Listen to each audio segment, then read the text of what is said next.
तो नैतिक शिक्षा अखनो स्कूल सब तो पढ़ाई तो होइ छै, लेकिन वो पास करक लेल नैतिक शिक्षा जीवन के चरित्र में नहीं उजरि रहल छै। ओकर मूल्यांकन, ओकर व्यवहारिक मूल्यांकन होबक चाहिए। एहन प्रणाली होते कि व्यक्ति, नैतिक व्यक्ति के हमसब उत्पादन कर सकी।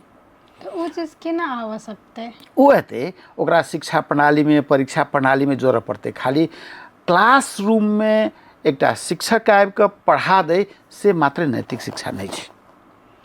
नैतिक शिक्षा तो ओकर घरों में ओकर मूल्यांकन होबक चाहिए कि जो बच्चा अपना घर में गेले आ घर में जाकर माय पर पिता गेले आ बाप पर पिता गेले, झगड़ा कर लेलकै, छोट भाई बहन से झगड़ा कर लेलकै, तो ई तो नहीं भेलै, इहो नैतिक शिक्षा नहीं भेलै।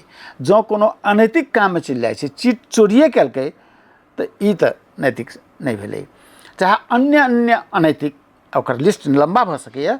खाली ई बुझी कि होल लाइफ स्टाइल जे छै से नैतिक पूर्ण होए, ओहि के लेल ओहि प्रकार के सिलेबस देवे पड़ते। ओकर मूल्यांकन के आधार खाली 3 घंटा के भीतर में जो विद्यार्थी लिखे छै आंसर, से आधार मात्रे नहीं होए। ओकर जीवन केहन छै, ओकर व्यवहार केहन छै, ओहि पर मूल्यांकन होए।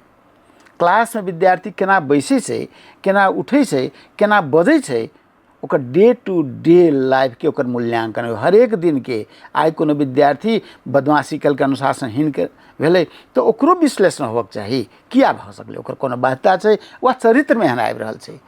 तो चरित्र सुधारक अछि, नैतिक नागरिक हमरा सबके उत्पादन करके अछि, तो नैतिक शिक्षा के विस्तार देवे पड़ते। मात्र 3 घंटा के अथवा 1 घंटा के अथवा 45 मिनट के पढ़ाई आ 3 घंटा के एग्जाम से मात्र नहीं भ सकैए। ओकरा कनिक और व्यावहारिक लऽ कऽ, क्लास से लऽ कऽ घर धरि, बाजार धरि, ओकर व्यवहार धरि, समाज में केहन छवि छै, समाज में केहन परिष्कार छै, ओ नैतिक छै कि नहीं छै, अनैतिक क्रियाकलाप नहीं जा रहल छै। एहि दुआरे नैतिक शिक्षा चाही कि अखन देखबै चारू दिस, चाहे राजनीति में देखबै कि प्रशासनिक क्षेत्र में देखबै कि न्यायिक क्षेत्र में देखबै, हरेक क्षेत्र में नैतिकता के अभाव के चर्चा हम सब तो सुनै छी, लेकिन समाधान दिस नहीं जा रहल छै। अहाँ तो ठीक पूछलहुँ कि केना हेतै तऽ नैतिक शिक्षा, तो एकरा गहींर रूप से, व्यापक रूप से एकर मात्रा बढ़ाबऽ पड़तै। आन शिक्षा से बेसी अखन की नीड छै, कोनो देश के कोनो परिवेश में जे पाठ्यक्रम के निर्माण होइ छै, ओ देश परिवेश के उपज होइ छै।